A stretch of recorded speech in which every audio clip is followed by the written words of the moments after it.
Señor, esta tarde con este grupo de mujeres, Señor, del Ministerio de Mujeres Hermanos del Alfarero. Te doy gracias, Señor, porque ha sido bueno. Señor, en esta ya la cuarta clase, Señor, que estamos estudiando respecto a la introducción a los desiertos, y hoy entramos, Señor, ya en lo que es el primer desierto. Ayúdanos, Señor, danos gracia y entendimiento, en tus manos estamos, Señor. Necesitamos la operación directa de tu Espíritu Santo. Te pido que nos ayudes, que nos des entendimiento, que tu gracia y tu favor estén con nosotros, tu gracia sobre mí para compartir, para enseñar, y sobre las mujeres, Señor, para aprender, retener y poner por obra. En el nombre de Cristo, Señor, úngenos en tu Espíritu Santo. En el nombre de Jesús. Amén, amén y amén. Ok. Bueno. Gloria al Señor. Entonces, vamos a empezar con los 4 primeros desiertos. Recuerden que los 12 desiertos los dividimos en 3 bloques de 4 para que fueran distinguidos en los desiertos del amor, los desiertos de la fe y los desiertos de la esperanza. Y vamos a comenzar con los desiertos del amor, o con los 4 principios del amor. No los desiertos del amor, estaría mal dicho, sino con los desiertos que abarcan los principios del amor. Entonces, el primer desierto es el desierto de Shur, S-H-U-R, desierto de Shur. Y quiero que me acompañen, por favor, al libro de Éxodo, capítulo 15.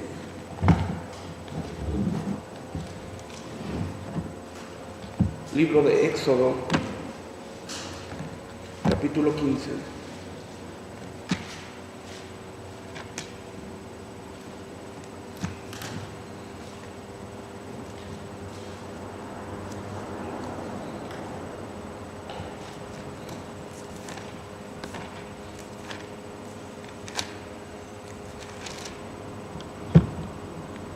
Éxodo 15, del 22 al 26. Si lo pudiéramos poner en la pantalla, por favor. Éxodo 15, 22 al 26. Dice: E hizo Moisés que partiese Israel del Mar Rojo, y salieron al desierto de Shur. Si puedes subrayar ahí en tu Biblia, si tu Biblia la subraya. Si no la subrayas, no lo hagas, pero si tienes por costumbre hacerlo, subráyalo. Y salieron al desierto de Shur, y anduvieron 3 días por el desierto sin hallar agua. Di conmigo, sin hallar agua. Y llegaron a Mara, y no pudieron beber las aguas de Mara, porque eran amargas. Por eso le pusieron el nombre de Mara. Mara, pues sencillamente significa amargura. Entonces el pueblo murmuró contra Moisés y dijo: ¿qué hemos de beber? Y Moisés clamó a Jehová, y Jehová le mostró un árbol, y lo echó en las aguas, y las aguas se endulzaron. Allí les dio estatutos y ordenanzas, y allí los.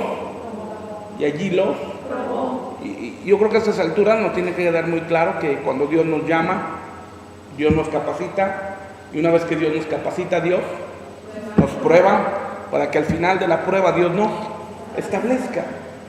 Ese es un proceso, y vamos a verlo eso en los desiertos, vamos a verlo eso en claridad. Después vamos a ver las 7 pruebas que vivió Abraham durante toda su vida. Pero vamos a ver cómo en cada desierto hay una prueba, y cómo el pueblo fue pasando la prueba, pero pasó la prueba porque Dios suplió para que pasaran la prueba, ¿verdad? Ahorita vamos a ir un poquito más a detalle. Versículo 26. Y dijo: si oyeres atentamente la voz de Jehová tu Dios, e hicieres lo recto delante de sus ojos, y dieres oído a sus mandamientos, y guardares todos sus estatutos, ninguna enfermedad de las que envía a los egipcios te enviaré a ti, porque yo soy Jehová, tu sanador, ¿verdad? Jehová Rafa. Aquí se da una de las 12 revelaciones de los nombres de Dios en el Antiguo Testamento, que es Jehová Rafa. Entonces comencemos pues. Shur significa pared o muro. Era un lugar donde la erosión del viento había formado paredes que tenían que rodear, por donde Dios los llevó en primer lugar. Te repito, Shur significa muro o pared, y era un lugar donde la erosión del viento había formado paredes que tenían que rodear, y fue el primer lugar donde Dios los llevó. Recordemos que después de cruzar el Mar Rojo, danzaron y se gozaron cantando con María, porque habían visto a los egipcios muertos, iban llenos de riquezas, y Dios les ha prometido ahora llevarlos a una tierra que fluye leche y miel, y eso es una total verdad, pero no como ellos lo imaginaban.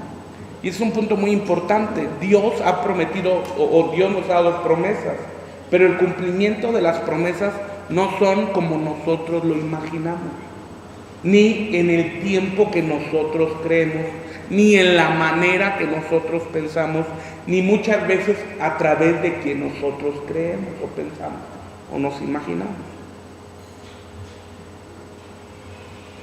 Dios los tenía que llevar al desierto para enfrentarlos a sí mismos.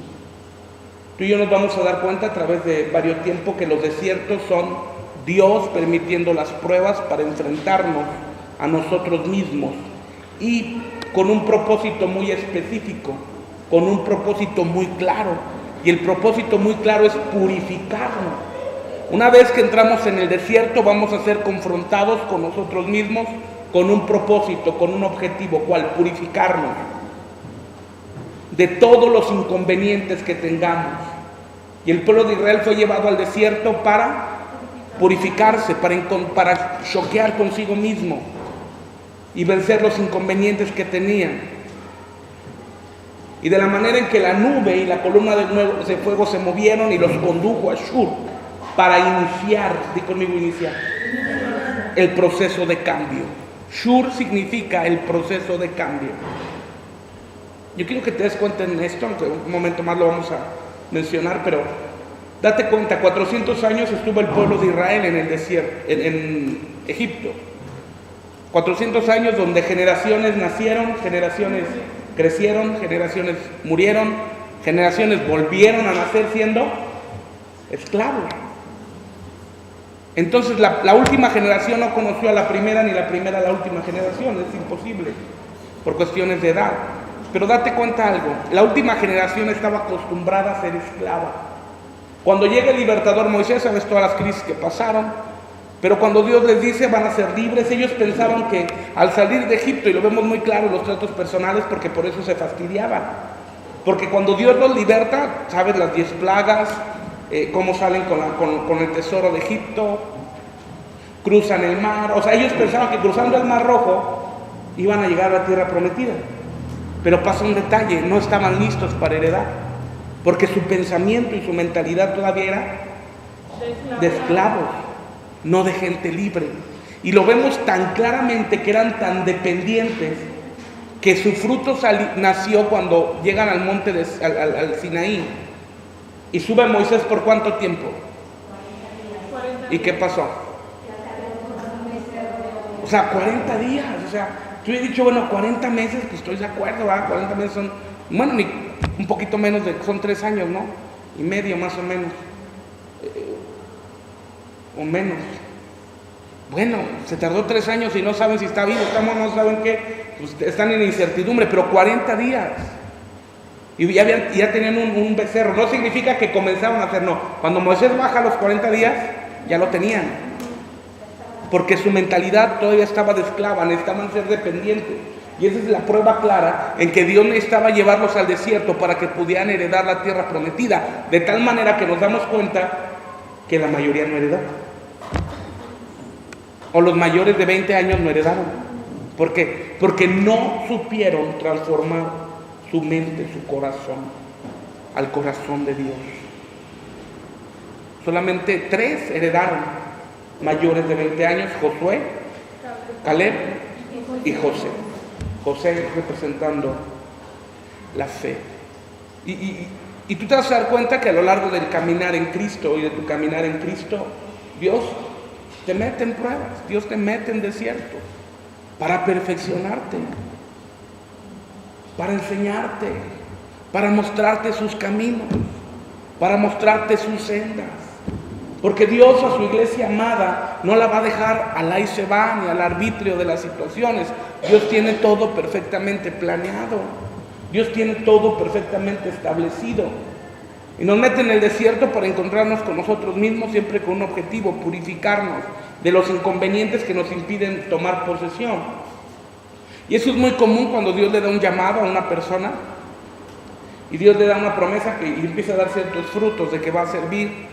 Inmediatamente piensa después, piensa que el segundo, al día siguiente ya va a servir y ya es el supersiervo de Dios, cosa que no es cierto. Y eso pasa muy común en lo particular cuando jóvenes se van a institutos bíblicos. Se van 3-4 meses a institutos bíblicos y creen que porque están 3-4 meses ya son los superungidos. Y en 3-4 meses, pues, ¿qué pueden aprender? Pues nada. Pues, si no, tendríamos nosotros también seminarios y tendríamos seminaristas, lo cual el seminario no forma ministros.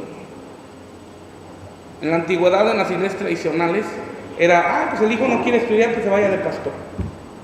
Y estudia 2-3 años y ya regresa, y ya pensando que era una profesión normal, o pensando que era decisión del hombre a quién poner y a quién no. Y fue un error muy grave, porque se empezaron a levantar gente que no era pastor. Y hoy en día es exactamente lo mismo. No porque tenga un traje, no porque tenga un púlpito, no porque tenga un grupito de 10 personas, es un pastor. La Biblia nos enseña que hay 16 características específicas para un pastor, para un ministro. 16 características. Y muchos ni siquiera cumplen el primer requisito básico. Entonces, si no cumplen los requisitos, pues sencillamente no lo son. Se oye muy feo, se oye muy drástico, pero es la realidad. Dios es así. ¿Por qué Dios lo permite? Por la dureza del corazón, pero eso no significa que estén bien. Y eso no significa que Dios los respalde. Y eso no significa que Dios esté ahí. Y mucho menos significa que Dios esté con ellos. Ahora, tú y yo tenemos que entender una cosa muy clara. Dios nos lleva al desierto. Y en muchas ocasiones nos lleva al desierto de Shur, a una pared. Y vamos a aprender que en mucha gente y en ocasiones nosotros pareciera que estamos chocando con pared y no vemos un avance, ¿verdad? Ahora, Dios lo sometió a una disciplina. Nosotros vamos a aprender en este tiempo que hay 12 desiertos, pero dentro de esos 12 desiertos hay 12 disciplinas o 12 enseñanzas. Y la disciplina en el desierto de Shur es la disciplina de la negación.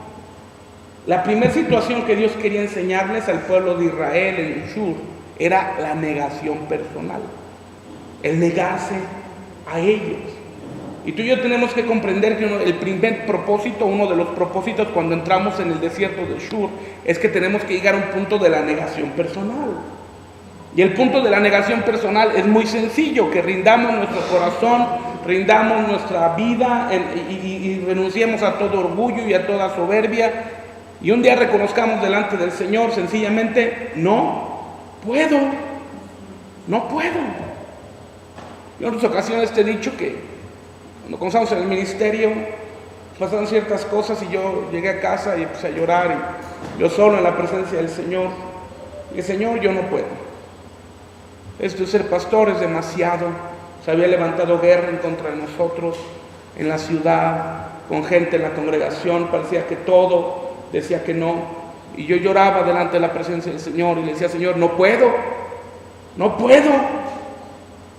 Yo pensaba que porque me invitaban a predicar a otros lados iba a ser lo mismo, pero pues no, muy diferente. Y un día, llorando el Señor no puedo, renuncio. Yo no puedo, no sirvo para esto. Y pareciera como si el Señor susurrara a mi oído: vaya, estás aprendiendo, hasta que te diste cuenta que no eres tú, sino soy yo a través de ti. Y todo empezó a cambiar. Cuando aprendemos a reconocer la negación personal, vamos a encontrar un principio. Estamos en el desierto de Shur, que significa una pared. que Dios nos va a someter a una disciplina, que es la disciplina de la negación personal. Y tú date cuenta, Dios les negó lo esencial. En el desierto de Shur, Dios les negó lo esencial. ¿Qué es lo esencial? El agua.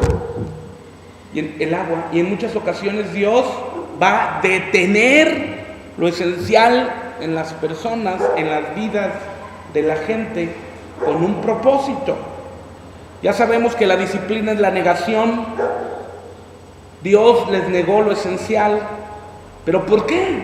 No porque Dios sea malo, sino porque Dios quería establecer algo glorioso en el corazón del pueblo, de la manera en la que Dios quiere establecer algo glorioso en nuestras vidas y glorioso en la iglesia, que es el principio de la sumisión al señorío de Cristo.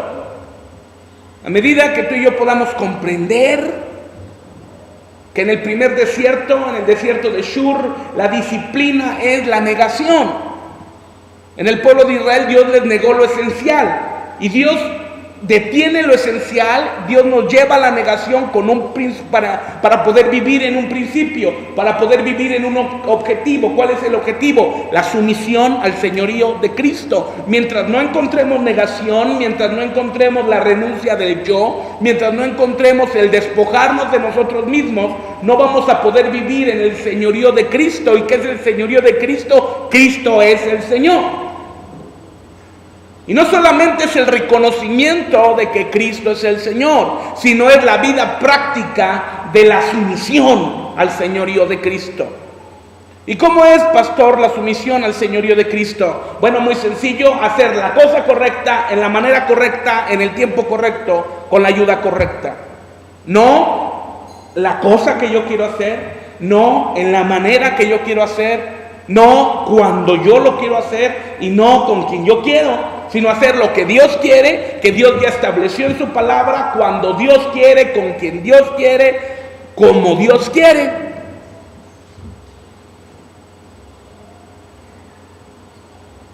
Y esto es preocupante.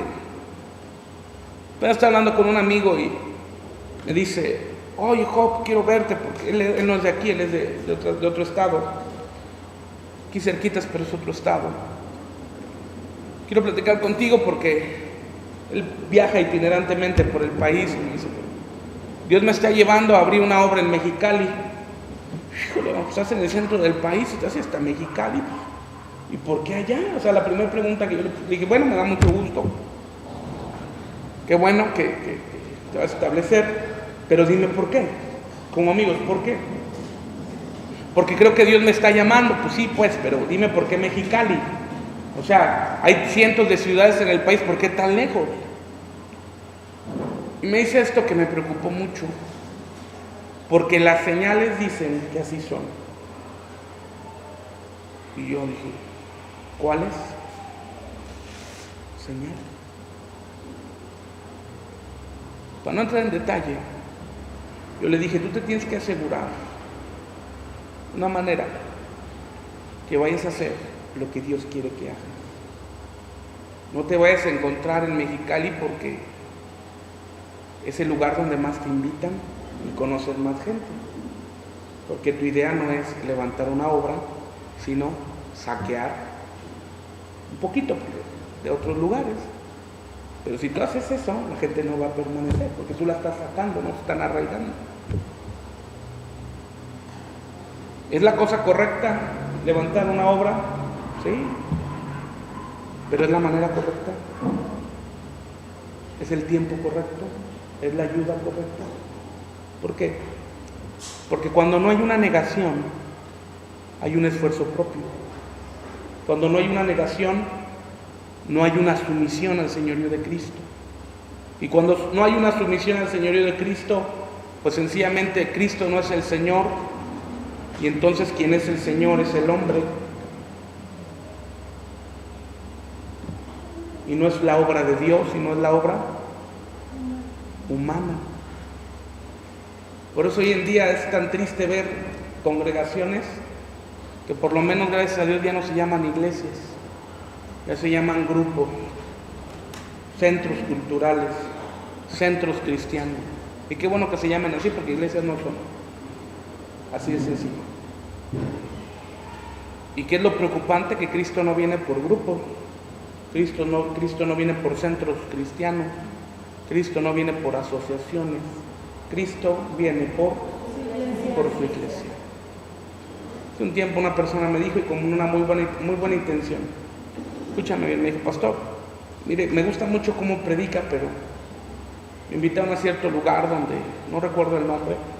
Bueno, si me acordara no lo diría, pero no me acuerdo. Dice, creo que es aquí en León, donde allá es muy diferente. ¿Cómo muy diferente? Sí, el pastor está dando la conferencia muy amena, dura media hora nada más, pero mientras tanto nosotros estamos comiendo, estamos platicando, estamos tomando agua, estamos tomando café. ¿Por qué no le hace así? Y va a crecer más. Hermano, porque aquí no es cine. Si quieren ir a tomar café, váyanse al Vips o al Tox. Al Sambors no, porque el café está muy pesado y produce gastritis. Si quieren comer, hagan fiestas sociales. La iglesia no es para eso. La iglesia es el lugar donde tenemos que ministrar al Señor y ministrar del Señor. Sencillo. Sencillo.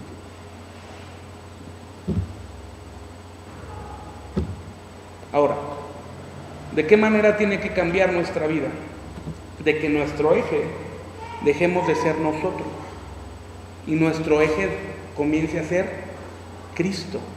¿Qué es un eje?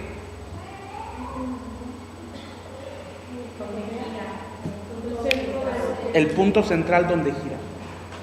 Entonces, el punto central donde gira nuestra vida tiene que ser Cristo. No de dicho, amados, porque es muy fácil.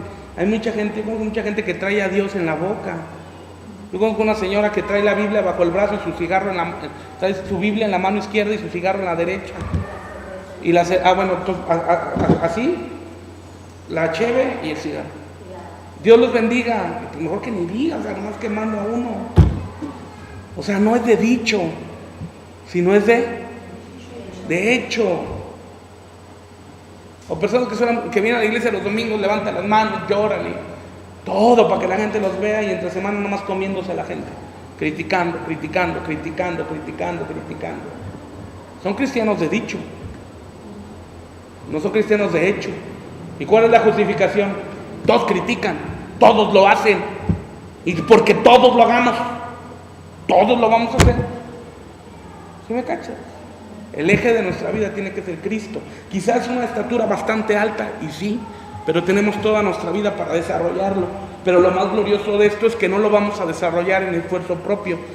No vamos a desarrollar el señorío de Cristo en esfuerzo propio. ¿Cómo vamos a desarrollar en nuestro carácter el señorío de Cristo? Con negación personal y con la intervención del Espíritu Santo. Más sencillo. ¿Vamos bien? Dejamos de ser nosotros el eje de nuestra propia vida, es decir, el yo. ¿Sabes por qué mucha gente está en tristeza y en depresión? Porque son unos ególatras de primera. Es evidente, cuando estoy tratando yo, ministrando a una persona que tiene tristeza o depresión, no puedo hablarle así como te estoy hablando a ti. Yo espero que nadie aquí esté en tristeza ni en depresión, ¿verdad? Si no me esperan para darle 2 o 3 cachetadas. No, yo no tolero que le peguen a la mujer, pero bueno, que hay más que sí se las pueden descontar. El centro de la tristeza y la depresión, amados. Te voy a decir algo. En muchos aspectos, en muchos casos no es el diablo, es el orgullo y la soberbia. ¿Por qué? Porque la depresión es: yo soy quien más sufre en el mundo. Eso es. Nadie sufre como yo, nadie padece como yo, nadie me quiere, todos me odian. Mejor me tiro a la depresión. ¿Sí me explico? Yo. Y puro yo. Tú vas a aprender a tratar a una persona con tristeza y con depresión bien sencillo. Sácala de su vida y que se meta en Cristo, no más. No bajo una situación, estaba en una junta con maestros en la escuela, una terapeuta que iba a la escuela, que le dé gracias a Dios que era pastor y que soy cristiano, si no, quién sabe qué le hubiera pasado. Me dice la muy indina, me dice: licenciado, pues no se preocupe por Josué, vaya al hospital y vea que hay niños que están muriendo, el suyo no. Dije, a ver, ¿cómo será usted de veras inepta? Pero bueno, no es el tema, no es el caso. Mira, ve ahí cómo quién sufre más para que se te quite el sufrimiento. No, man. ¿Cómo se van a descentralizar de ellos mismos centrándose en Cristo? ¿Y cómo se van a centrar en Cristo? Conociendo la palabra. Sencillo. Una vez que cambiamos el eje de nuestra vida y dejamos de ser nosotros mismos, el plan de Dios en el pueblo de Israel es que cambiara el eje de la vida del pueblo de Israel y se centrara en Cristo, se centrara en Dios. Es decir, para que Cristo sea el primado de nuestra vida. El propósito de este desierto, uno de los propósitos, es que Cristo sea el primado. ¿Qué es primado? El primero, lo más importante en nuestra vida. Colosenses 1:18, por favor.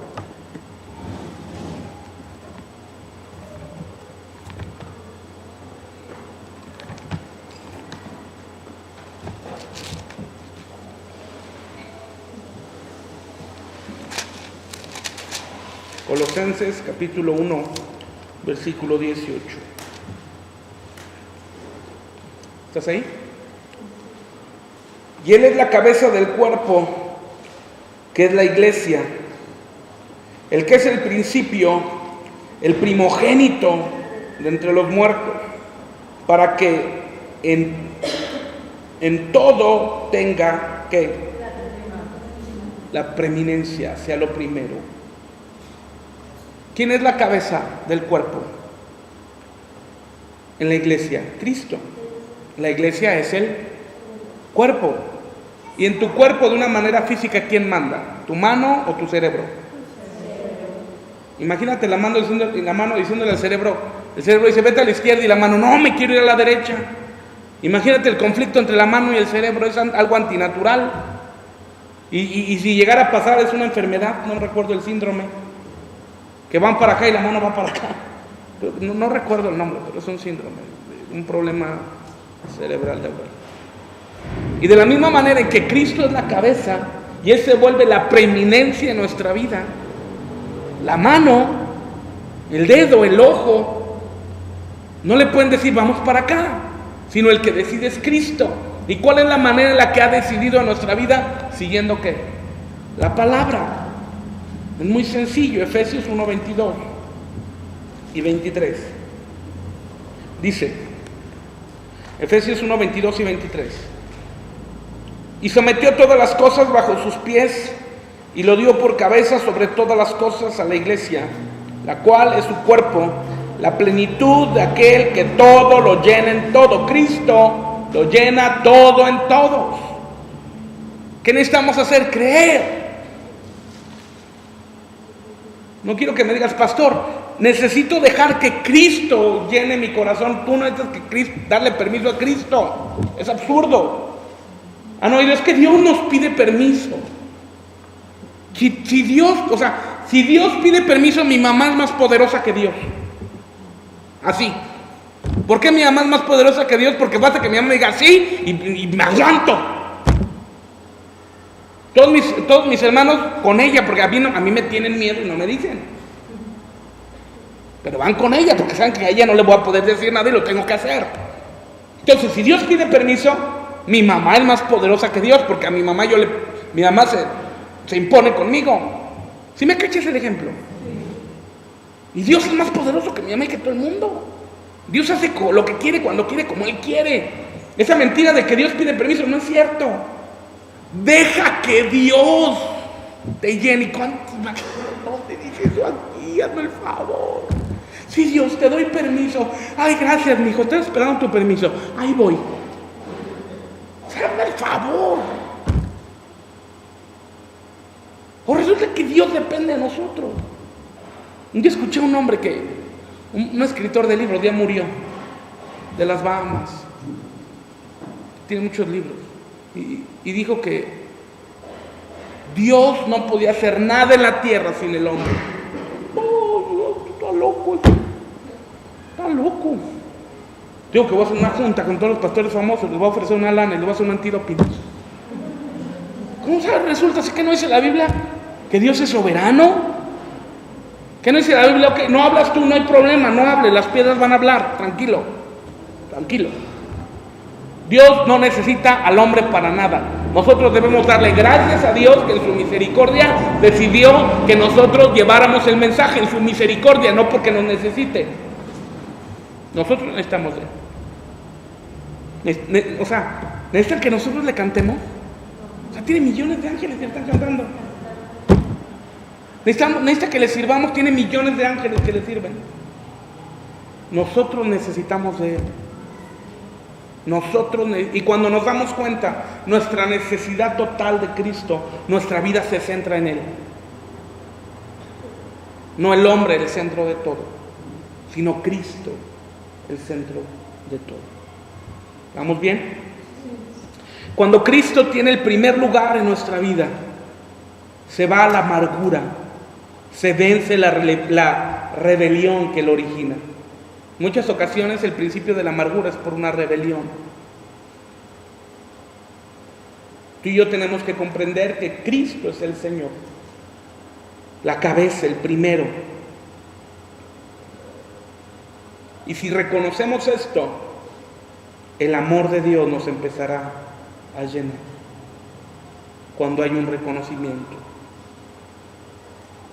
Pastor, pero usted dijo que no, Dios no necesita permiso. Entonces, ¿por qué reconocemos? Porque cuando reconocemos que Él es lo primero, reconocemos el señorío de Cristo, pasa ese desierto y recibimos la bendición y la plenitud de haber pasado ese desierto. Muy diferente. ¿Me explico? Filipenses 2, 9 al 11. ¿Vamos bien hasta aquí?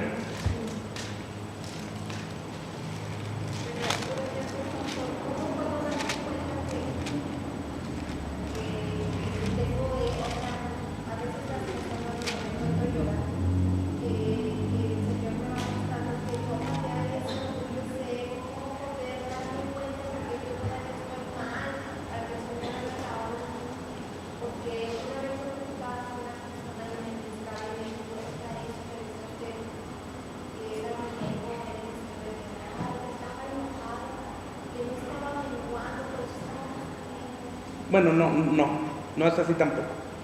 Si Dios te pagara por tu orgullo, nos pagara por nuestro orgullo, pues todos estaríamos enfermos de lepra. O sea, Dios no nos paga por lo que hacemos. ¿Quién no ha pecado? Levante la mano, ¿quién no ha pecado? ¿Usted no ha pecado?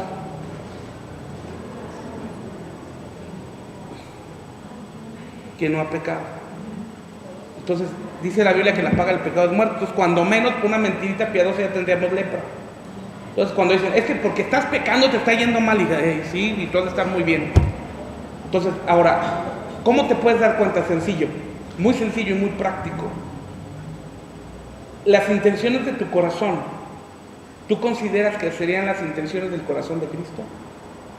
No me respondas. Lo que tú haces, ¿lo haría Cristo? O un poquito menos drástico. Lo que pensamos, lo que hacemos, lo que decimos, ¿lo haríamos si Cristo estuviera a nuestro lado? O sea, lo peor es que sí está con nosotros, no a nuestro lado, está a nosotros, es lo terrible de la vida. Sí, Dios está con nosotros, gloria a Dios, qué padre, qué emoción, qué chido, pero la parte no tan... es esta. Que Él se da cuenta de lo que pensamos, decimos y hablamos y demás. ¿Ok? Bueno, vamos adelante. Filipenses 2, 9 al 11.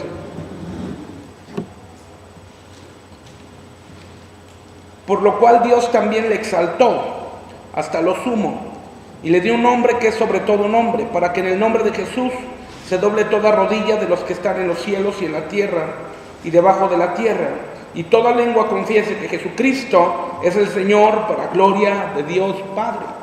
Tú y yo tenemos que vivir en una plenitud. Cristo es el Señor.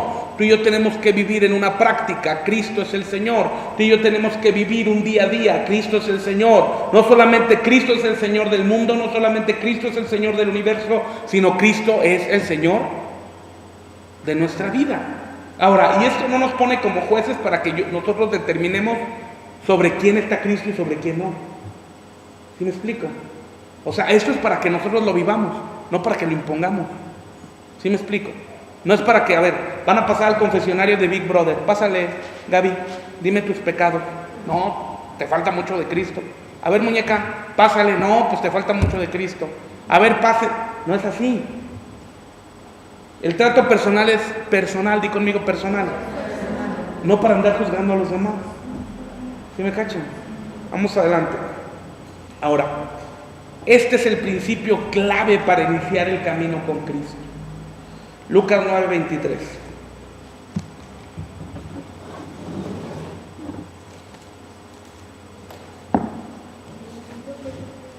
Clave para iniciar nuestro camino con Cristo.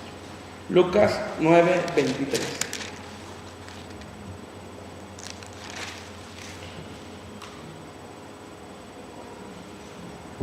Escúchame, este es el centro del Evangelio en mi opinión. O sea, hemos escuchado que ¿quieres serte rico? Sigue a Cristo. ¿Quieres que todo te salga bien? Ve a Cristo. Y parece vendedores, ¿verdad? En vez de... Pero yo en mi opinión, este versículo es, como te dije, es la clave, el principio para iniciar el camino con Cristo. Este es para mí, sin dogmatizarlo, el centro del Evangelio. Lucas 9:23. Y decía a todos, si alguno quiere venir en pos de mí, es decir, si alguno quiere seguirme, venda todo lo que tiene para que se haga rico.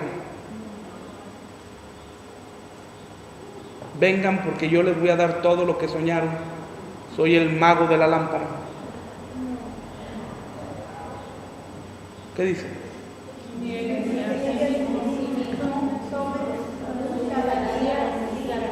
Este es el centro del Evangelio. La negación personal. El negarnos. El yo, el querer yo quiero salir, yo quiero sobresalir. Yo, niégate.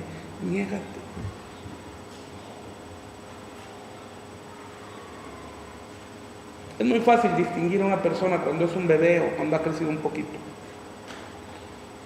En tres formas: uno, escuchándolo hablar; dos, viéndolo comportarse; y tres, escuchándolo orar. ¿Por qué? Con que escuches orar a una persona 2 minutos vas a saber si es un bebé. Porque el bebé solamente es yo te pido, dame, yo. Un bebé, ¿qué hace cuando llora? No chillones. ¿Qué quiere? ¿Un biberón?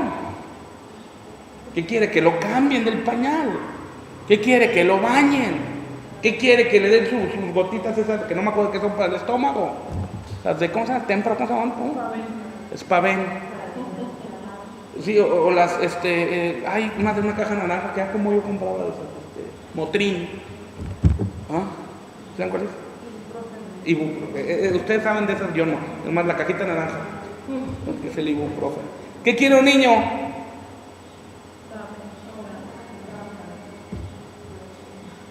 Antes de casarme, yo llegaba a mi casa, me bañaba con agua caliente, estaba la comida lista y pensaba que todo fluía por obra del Espíritu Santo.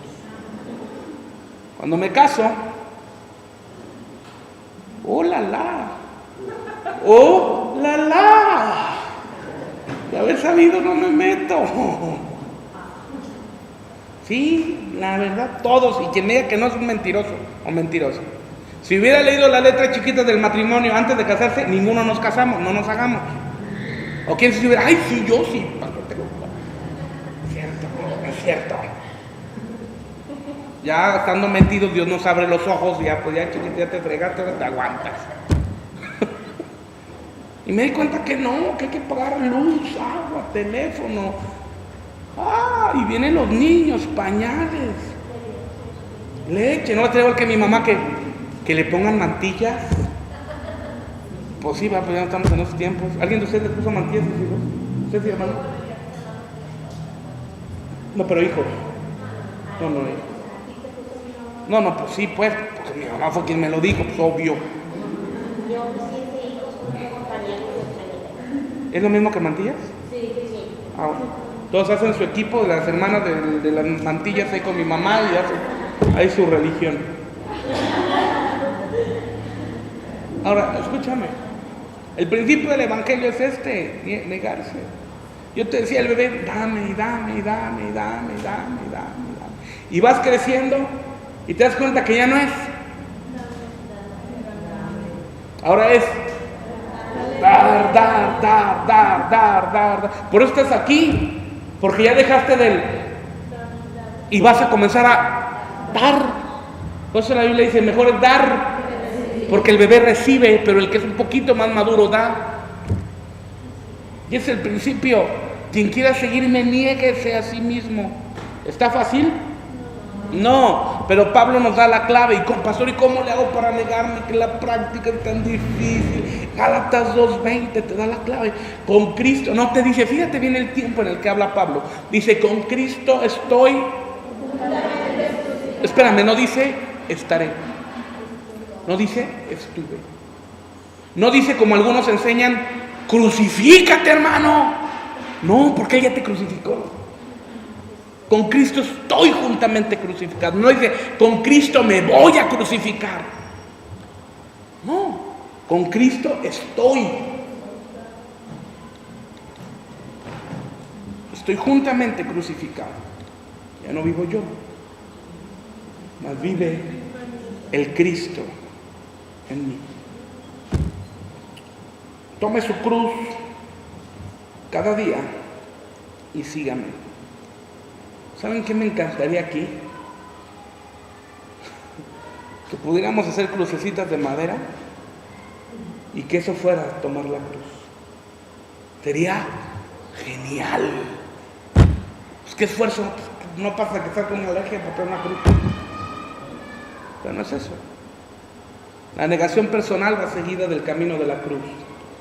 Y el camino de la cruz es el camino del sufrimiento de Cristo. Y hay tanto que hablar aquí. Tanto que hablar aquí. Por eso cuando escucho que el cristianismo es la bóveda de todos los tesoros, yo no sé dónde sacan o dejan este versículo. Tome su cruz cada día y sigan el sufrimiento de Cristo. La negación personal, la crucifixión de la carne, de los deseos personales. Vamos adelante. Date cuenta en algo. En este mismo desierto de Shur fue donde Agar, sierva de Sara, fue llevada a aprender este principio. Y tuvo Agar que tener sumisión a su sierva, a su señora, a su ama, a Sara. ¿Crees que sea casualidad? Génesis 16. ¿Qué desierto estamos hablando?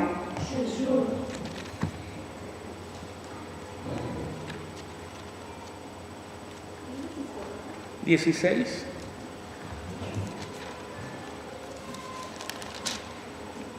Versículo 6 al 11.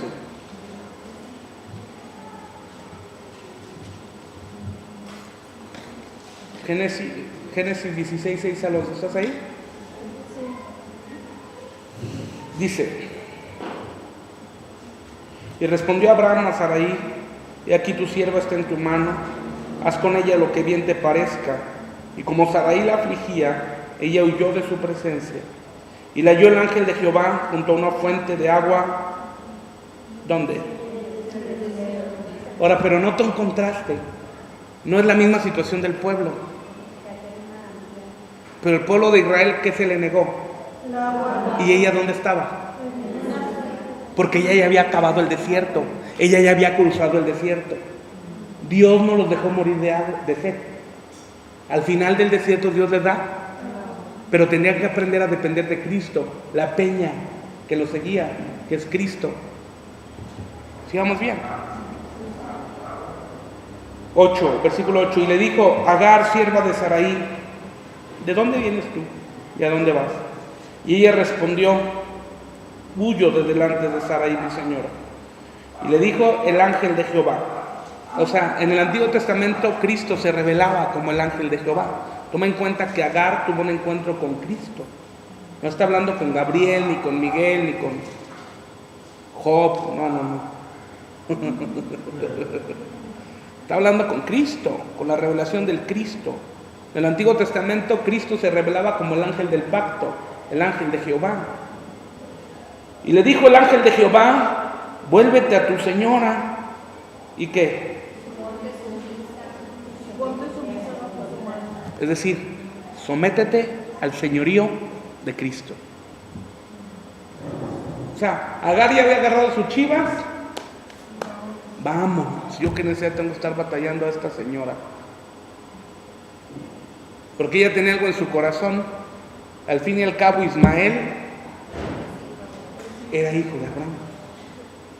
¿Te das cuenta? Dios llevó a Agar al desierto de Shur, a una fuente de agua, para enseñarle algo: sumisión al señorío de Cristo. Date cuenta, regresa con tu ama y ponte sumisa. Ponte sumisa.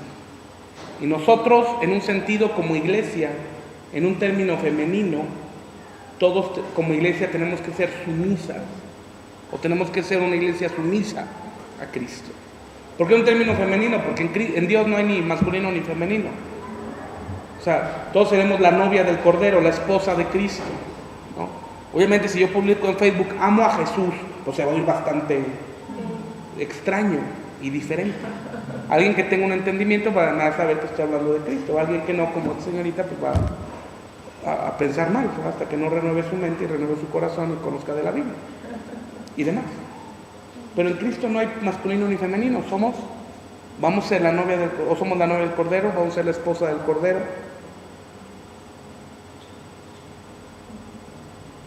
Y somos hijos de Dios. ¿Vamos bien? Sí. Ahora, vamos adelante. No solamente Shur interviene aquí. ¿Estamos aprendiendo? Sí. No es casualidad que en este mismo desierto Dios repasara la lección a su pueblo cuando el pueblo de Israel hizo guerra contra Amalek. Los vuelve a llevar al desierto de Shur en la guerra contra Amalek. Vamos a Primera de Samuel. ¿Qué significa la guerra contra Amalek? Es tipo de la vida propia o la vida de la carne. Por eso Dios nos lleva a renunciar a la negación, porque tenemos que renunciar a la vida de la carne, ¿ok? Primera de Samuel 15, 1 al 9, vamos a darle prisa porque tenemos que acabar. Primera de Samuel 15, 1 al 9. La psicología de la guerra de Amalek significa La propia vida o la carne. La negación a la propia vida o la negación a la carne. ¿Ok? Primera de Samuel 15, 1 al 9 dice. Dime un poquito.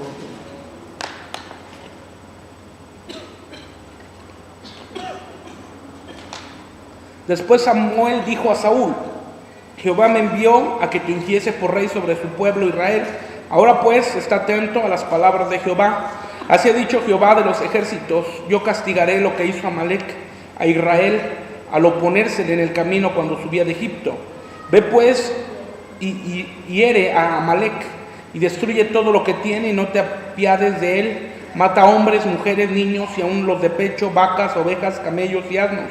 Saúl pues convocó al pueblo y le pasó revista en Telaim, 200,000 de a pie y 10,000 hombres de Judá. Y vinieron Saúl a la ciudad de Amalek, puso emboscada en el valle. Y dijo Saúl a los ceneos: idos, apartaos y salid entre los de Amalek, para que no os destruya juntamente con ellos, porque vosotros mostrasteis misericordia a todos los hijos de Israel cuando subía de Egipto. Y se apartaron los ceneos de entre los hijos de Amalek. Y Saúl derrotó a los amalecitas desde Abil hasta llegar a ¿dónde? Que está al oriente de Egipto. Nuevamente nos encontramos con el desierto de Shur o Sur. Y tomó vivo a Agag, rey de Amalek, pero a todo el pueblo mató a filo de espada. Y Saúl y el pueblo perdonaron a Agag y a lo mejor de las ovejas del ganado mayor, al ganado mayor, de los animales engordados, de los carneros y de todo lo bueno, y no lo quisieron destruir, mas todo lo que era vil y despreciable destruyeron. Y vino palabra de Jehová a Samuel diciendo: me pesa haber puesto por rey a Saúl, porque se ha vuelto en pos de mí y no ha cumplido mis palabras. Y se apesadumbró Samuel y clamó a Jehová toda aquella noche. Versículo 18. Y Jehová te envió en misión y dijo: ve y destruye a los pecadores de Amalek y hazles guerra hasta que los acabes. Versículo 22. Y Samuel dijo: ¿se complace Jehová en qué?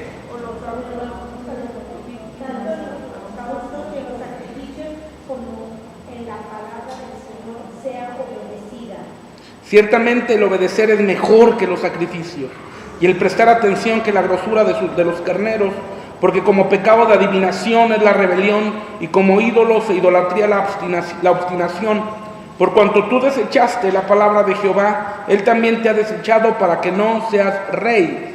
Saúl obedeció a medias a Dios, y Dios lo calificó como pecado de rebelión, y castigó la rebelión en la figura del rey de Amalek, que Samuel hizo cachitos con su espada. 32-33.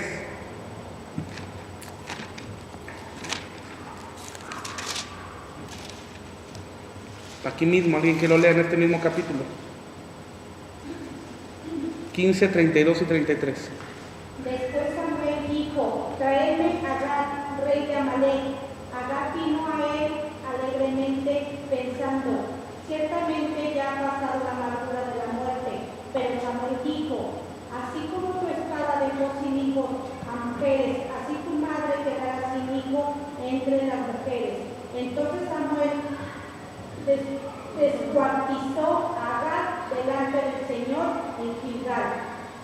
Date cuenta, o sea, no nomás lo mató, lo descuartizó, lo hizo pedazos. ¿Por qué? Porque un tipo no obedeció. Ahora, en Shur, lo llevó hasta Shur, porque en Shur es la negación. ¿Qué hizo Saúl? No se negó. Hizo lo que se le pegó la gana. No hizo lo que Dios dijo, pero no en la manera que Dios dijo. Lo hizo cuando Dios dijo, pero no con quien Dios dijo. Date cuenta, hizo dos cosas bien y fue cortada su reino. ¿Qué fue lo que hizo? Lo que Dios dijo a la mitad. La manera incorrecta, no mató a todos. El tiempo sí, porque obedeció en el momento. Y guardó a Agag, no con la persona correcta. En Shur no se negó. Y Dios no tuvo misericordia y cortó el linaje de Saúl. Como quien dice, ahí se topó con pared. Es correcto. Ahora, ¿pero se topó con pared porque Dios lo llevó a topar con pared o por su desobediencia? Entonces, ¿por qué la gente no pasa del desierto de Shur? Por obedecer a medias. Saúl pudo haber dicho: Señor, pero sí te obedecí. Sí, pero no todo. Es como la ofrenda de Abel y Caín. ¿Cuál fue la diferencia? El tiempo. Dice la Biblia: y Abel trajo de lo primero. Abel no trajo lo mejor. Abel trajo lo primero, la primicia. Mientras que Caín trajo de lo mejor, pero... Romanos 8, 7 y 8. Vamos a darle 10 minutos más para acabar el desierto de Shur. Romanos 8, 7 y 8. Romanos 8, 7 y 8 dice: por cuanto los designios de la carne son ¿qué? Porque no se sujetan a la ley de Dios ni tampoco pueden. Y los que viven según la carne no pueden agradar a Dios. Escúchame, mientras no vivamos en una negación personal, no podemos agradar a Dios. Mientras no vivamos en un señorío de Cristo, no podemos agradar a Dios. La Biblia es muy clara: el que anda en la carne no agrada a Dios. ¿Y dice Romanos así o no? Ahora, este trato ya es para los hijos. ¿Sí me explico? Es muy sencillo. El padre, hablando humanamente, ¿qué agrada más al padre? ¿El hijo obediente o el desobediente? ¿Pero el desobediente deja de ser hijo? No. Pero lo corregimos hasta que entienda. Y lo mismo es Dios. ¿Te das cuenta? Ahora, no solamente fue Agar, no solamente fue Amalek, sino hay más en Shur. Para que Dios diciéndonos, ve, o sea, no es casualidad. Tenemos que ir a la negación personal, tenemos que ir a renunciar a nosotros mismos, tenemos que ir a negarnos a nosotros mismos como principio del Evangelio. David también aprendió esta lección en el mismo lugar. ¿Dónde crees? Shur.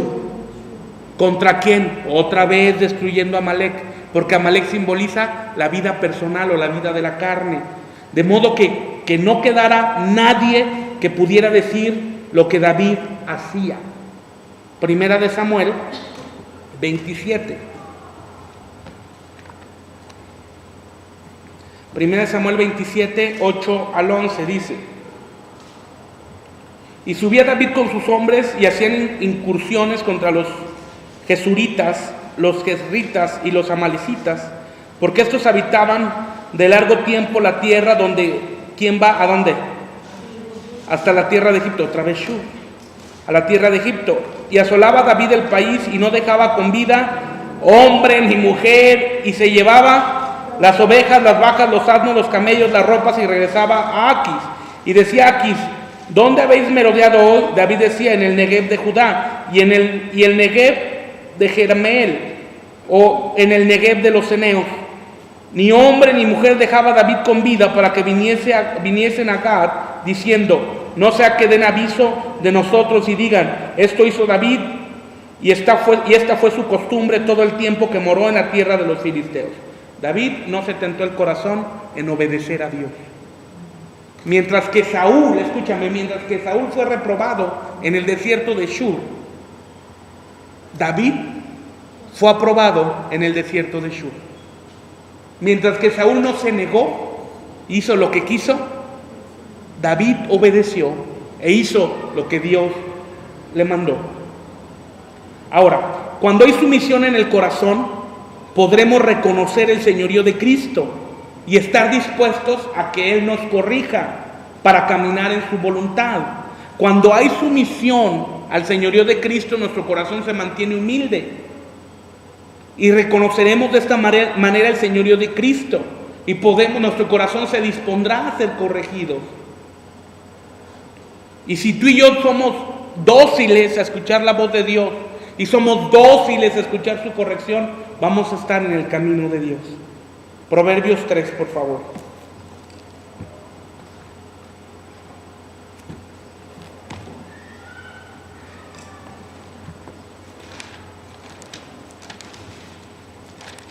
Proverbios 3, 5 al 8 dice: fíate de Jehová de todo tu corazón y no te apoyes en tu propia prudencia.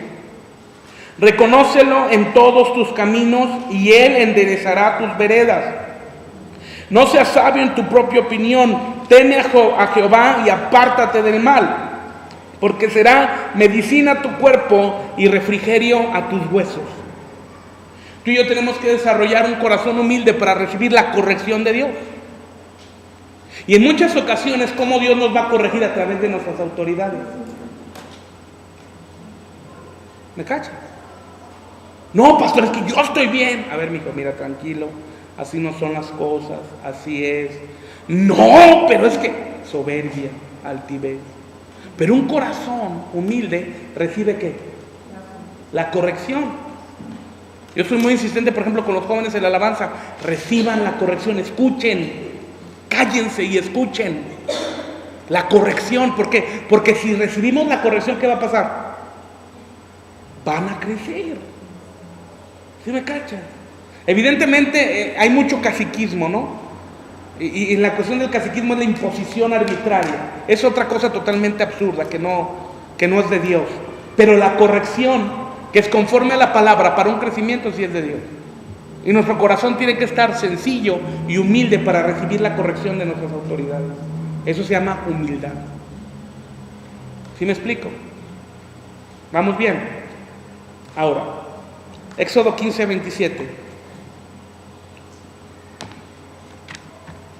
¿Qué pasó ahí mismo?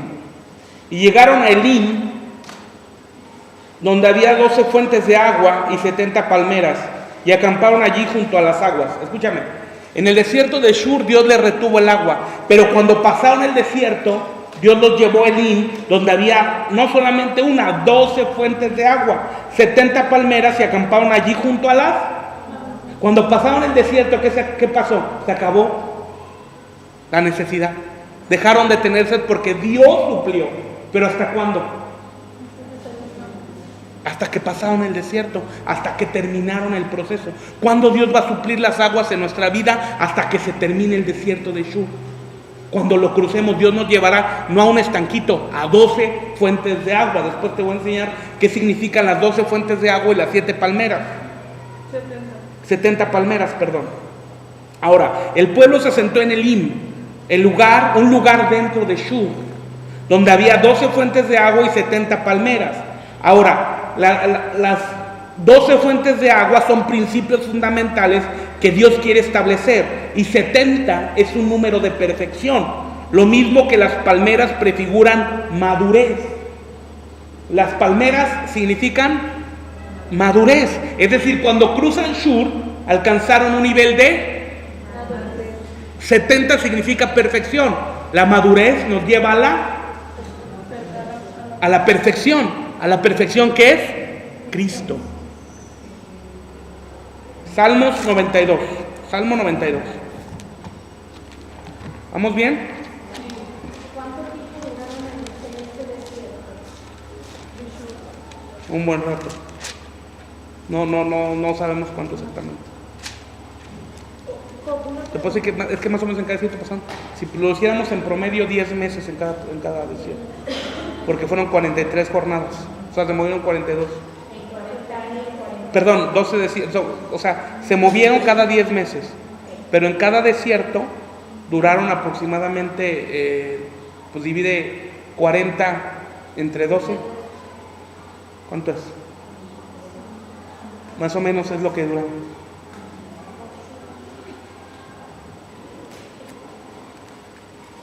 ¿Ok? Salmo 92, 12 al 15.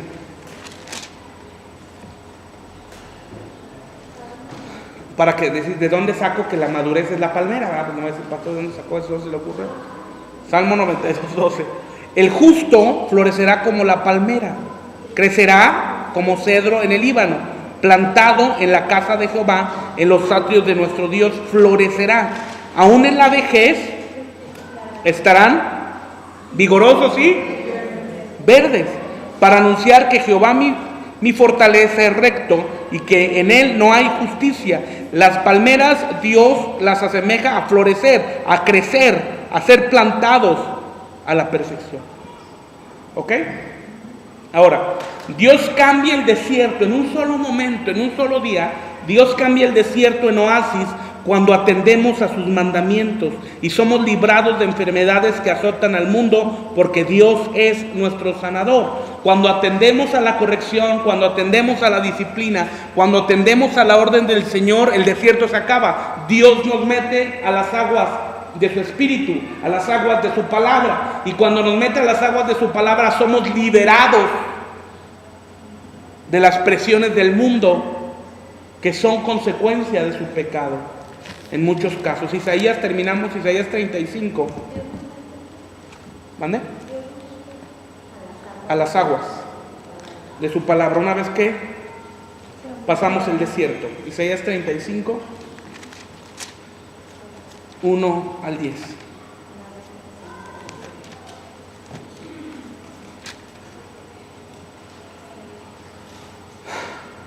Se alegrarán el desierto y la soledad. El yermo se gozará y florecerá como la rosa. Florecerá profusamente y también se alegrará y cantará con júbilo. La gloria del Líbano le será dada, la hermosura del Carmelo y de Sarón. Ellos verán la gloria de Jehová, la hermosura del Dios nuestro. Fortaleced las manos cansadas, afirmad las rodillas endebles. Decid a los de corazón apocado, esforzaos, no temáis. He aquí que vuestro Dios viene con retribución, con pago. Dios mismo vendrá y os salvará. Entonces los ojos de los ciegos serán abiertos y los oídos de los sordos se abrirán. Entonces el cojo saltará como un ciervo y cantará la lengua del mudo, gloria al Señor. Porque aguas serán cavadas en el desierto y torrentes en la soledad. El lugar seco se convertirá en estanque y el sequedal en manaderos de agua. En la morada de chacales, en su guarida, será lugar de cañas y juncos. Y habrá allí calzada y camino, y será llamado camino de santidad. No pasará inmundo por él, sino que él mismo estará con ellos. El que anduviere en este camino, por torpe que sea, no se extraviará. No habrá allí león ni fiera subirá por él, ni allí se hallará para que caminen los redimidos. Y los redimidos de Jehová volverán y vendrán a Sión con alegría, y gozo perpetuo será sobre sus cabezas, y tendrán gozo y alegría, y oirán la tristeza y el gemido, gloria al Señor. ¿Quieres cruzar el desierto? Esa es la recompensa. Isaías 35. Ese es el fruto. Gloria al Señor.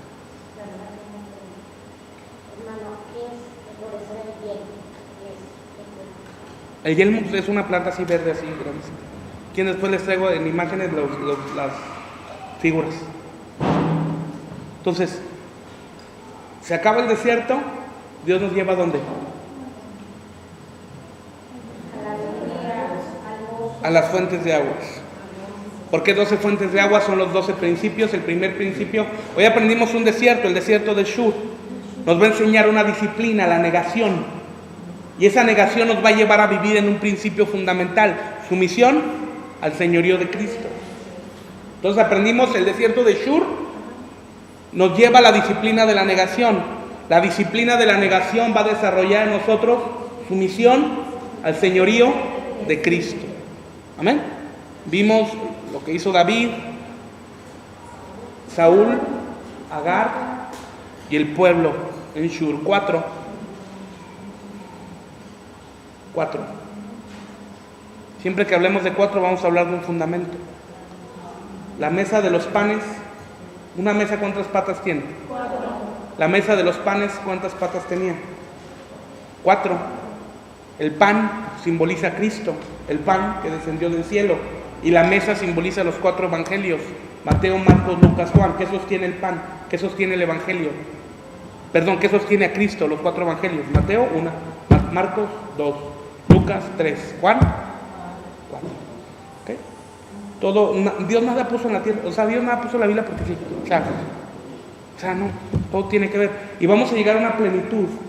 ¿Cuál es una plenitud y un estándar de madurez? Que desde Génesis 1 hasta el último de Apocalipsis, todo te vas a dar cuenta que tiene que ver con Cristo. Todo. No con el hombre, tiene que ver con Cristo. Glorioso, ¿no?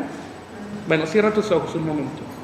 Padre, en el nombre de Jesús oro tu favor y tu gracia, Señor, sobre estas mujeres, este grupo, Señor, de mujeres en manos del alfarero, que han dispuesto su corazón para atenderte, que han dispuesto su corazón, Padre, para escucharte, y han dispuesto su vida y su tiempo. Señor, yo sé que muchas tienen muchas cosas que hacer, Señor, en su trabajo, en su casa, con sus hijos, pero te pido, Señor, que las honres por el esfuerzo que hacen de estar aquí.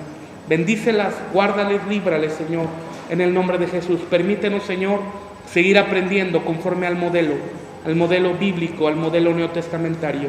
En el nombre de Cristo, amén, amén y amén, aleluya.